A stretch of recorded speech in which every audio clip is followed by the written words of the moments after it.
My name is Drew Klein. I am a board-certified sexologist, and I am the president and clinic director of Focus Wave Clinic. Welcome to the Sexologist Office. So this weekend, I attended the 10th annual Love and Sex with Robots conference in Montreal. It was a very fascinating conference, and I wanted to share a quick review of what this conference was about and what I learned and what I liked and what I didn't like. The conference involved the evolving intersection of sex tech and human-machine intimacy and how it impacts the future of sexual wellness. Sex tech is a huge market. It's estimated to be worth about $30 billion annually, and over the next 10 years is expected to grow almost fivefold to about $150 billion, compounded annual growth rate of over 17%. Now, from its most rudimentary points, where we talk about dildos and manual dildos or fleshlights and certain sex toys, we have evolved into teledildonics, like advanced vibrators, pocket pussies, and technologies that can be operated from virtually anywhere where a partner is not even possible to be there. And then we talk about sex dolls, and you can think about the most rudimentary version of a sex doll, which is something that you blow up with your mouth or with a bicycle pump, to very realistic sex dolls which exist today, to the eventual hyper-realistic AI robotic cyborg type sex robots which are coming in the future. It was a fascinating discussion. It was steeped in academia and ethics, and it didn't give a lot of weight to the commercialization of the market that is available today and what will be coming in the future.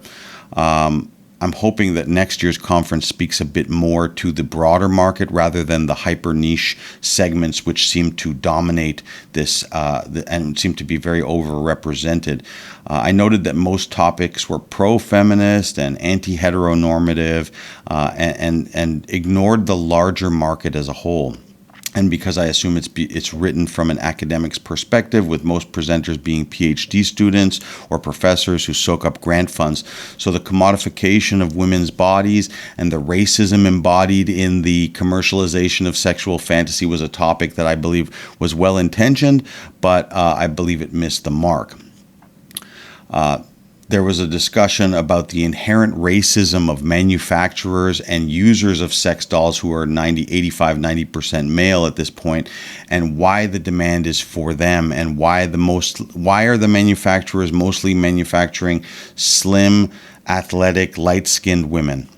Rather than discussing this as a function of the demand, the strategy was to sideline it as racist or overtly racist, which I believe misses the entire point of what the marketplace is and what it is becoming. And as someone who's long removed from academia, but I've had my finger on the pulse of what goes on there, I felt that the critiques of racism in design largely reflect grant-driven priorities. Why don't they make 300-pound black female sex robots was, a generalized question. I don't think it has anything to do with racism. I think it has to do with demand.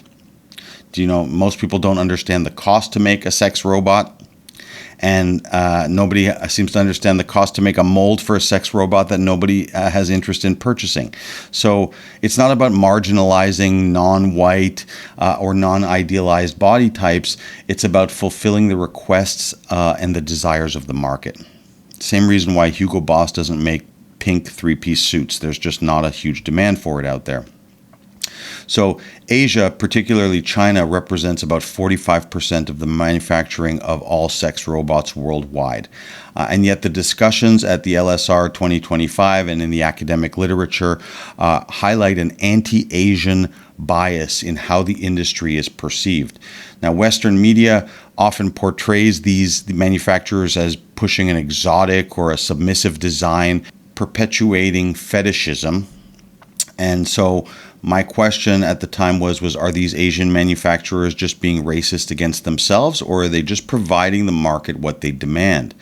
Now, I don't outright dismiss some of the bias that exists there. We all have biases, no matter what you say. You have a bias, I have a bias, we're all biased to some degree. It fails to acknowledge what the market wants. So academics are prioritizing topics that secure funding from progressive institutions. I understand that, and they sideline the market-driven market-driven solutions. One of the most interesting topics that was discussed was sex robot brothels, and how sex robot brothels have been closed down due to sex trafficking concerns, which is completely insane. If you think about it this way, you're talking about a robot being considered as a trafficked person, and as these brothels continue to open up, they just as quickly get shut down by regulators and law enforcement. Eventually, these will have a significant place in the world, and they will take the place possibly of real life sexual encounters with prostitutes. And it can be considered much safer. It can be considered much healthier. There's also an ethical debate whether or not this constitutes cheating with your partner. One I've had with my partner last night, a very interesting discussion. Is that cheating to have sex with a robot? So that's an interesting discussion. But this market, the sex robot brothel market, is a potentially billion-dollar industry that has the potential to grow significantly worldwide.